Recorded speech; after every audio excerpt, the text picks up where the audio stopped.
Good morning sa inyong lahat. So, yan, Sunday ngayon, wala tayong pasok.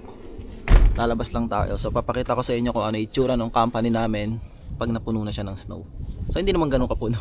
Pero may snow. O, di ba? Sheesh. Diba? Ito yung kubo. Yung mga bike. Yung bike na ginagamit natin. Tingnan muna natin. So, tutur ko lang kayo dito. Kasi kahit ako nakaka-miss nakikita ko lang to sa picture nila Kuya Kevin na ganito nga yung company namin, puting puti. Makita nyo yung palayan, oh. 'Di ba? Pagka ano siya, pagka may snow, mapapansin mo na kahit yung mga gubat doon, yung mga bahay na malalayo, makikita mo siya kasi kulay puti. Yung kubo natin. 'Di ba?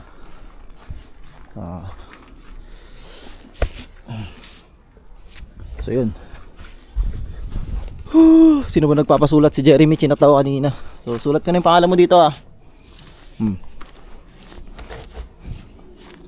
Nandito ka sa kubo, Jeremy, panoorin mo na lang dito sa video ko. Jeremy. Oh, yan na yung pangalan mo. Kita ba? Ayan, Jeremy. So ito naman yung yung pinuputulan natin ng damo pag summer. Ganyan yun, sarap pumiga dito. Diba? Tapos umuulan-ulan pa rin ng mga maliliit na snowflakes. Kanina nagpalipad ako ng drone, hindi ko naman na-record. Nag-screen record lang ako, tapos hindi ko makuha yung files kasi hindi ko nga nadala yung laptop. Sarap! Inggitin ko lang muna kaya para mas lalo kayong ganahang mag-aral ng Korean language at makapunta dito sa Korea. Diba? Kasi pag nandito na kayo, may experience to. Pero pag nasa Pilipinas kayo, hindi nyo may experience to. Kaya kailangan mag-aral na mabuti. Diba? Kami na-experience na namin. Kasi pinagdaanan nyo. Nagpakahirap din kami. Sarap. Pag nandito na kayo, puro sarap na. Gagi, lamig. Sarap, gagi, solid. Ito yung matagal ko nang inaantay yung maging ganda yung company. Para makatakbo-takbo ako dito. Madapa! Kahit madapa ka, okay lang di ba? Lamig tsaka malambot.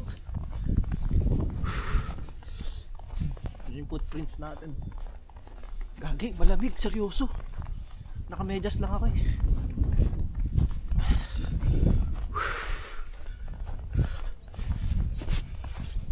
Pagka matagal mo to nag-experience, pagka lagi mo na na-experience snow, nakakasawa na. Kasi mga iba nating kasamahan dito, si Kuya Kevin matagal na, di ba? Sawa na.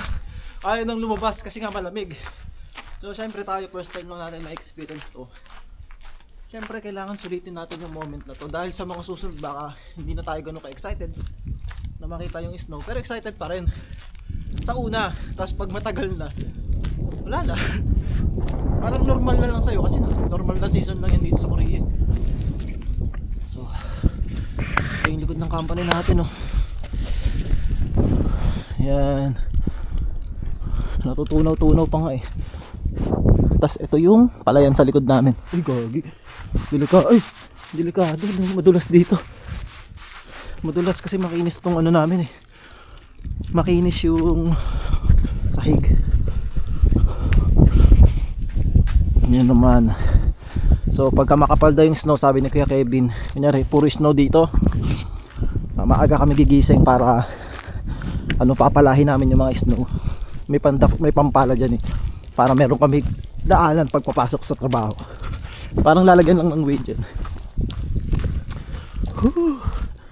Diba? Yung snowflakes para siyang mga bula na tinatangay ng hangin. Ganun. So yun, shoutout nga pala sa napakagandang t-shirt dito ni Royce. Yan.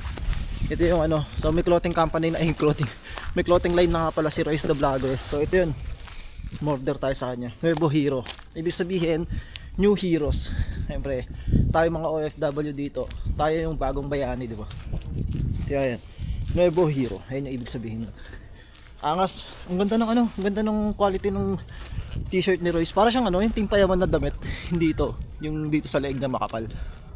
Ganda, solid. Tas mura lang. Kaya kung gusto niyo ng ganito kaangas sa t-shirt, Message nyo lang si Rice the Vlogger.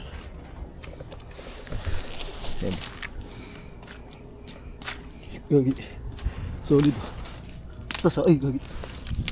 Ayan, solid dito. Gusto ko makita yung lawa eh, kaso lamig.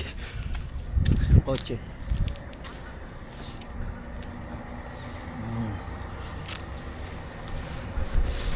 Angas ko dito, boy. Angas ko dito, kala mo kotse ko to. Kala mo kotse ko to. Masira yung labas naman ng company natin. Labas ng company. Ayun, pinagtatanga yung mga basura.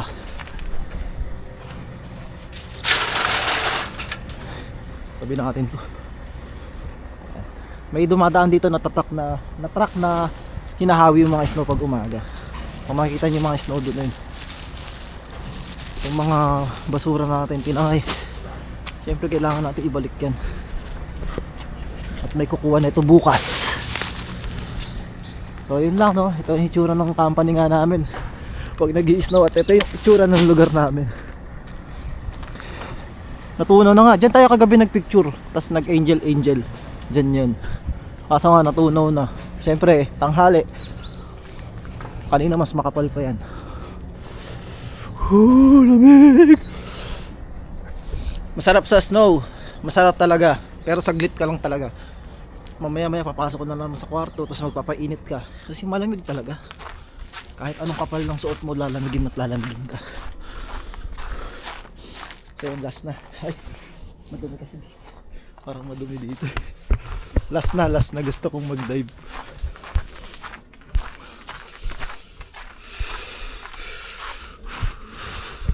Last. Punta tayo doon.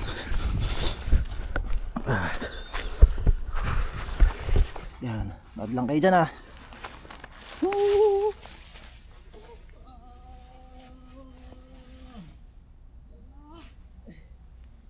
Grabe. Tsaka ang linis ng snow. Yung snow niya, maano, hindi ka madudumihan kahit biga ka, nakaputi akong damit oh. Diba? Sarap. Kumbaga ano to, dream come true, 'di ba? Yung mga bata tayo, pangarap natin makita ng snow, ngayon natupad na. Thank you Lord. Sarap. Yun. Ganto lang ako pero nilalamig na ako. Makati na siya sa kamay. Maano na, masakit na sa kamay. So yun. Balik na tayo sa company. Tama na ang pagpapanggap. Malamig talaga, malamig. So naggawa tayo ng snowman. Malapit na Pasko eh. Kaya ano tayo dyan, mag-design tayo. So yun. Balik na tayo dito. Lamig talaga sobra. So yun. Bye bye.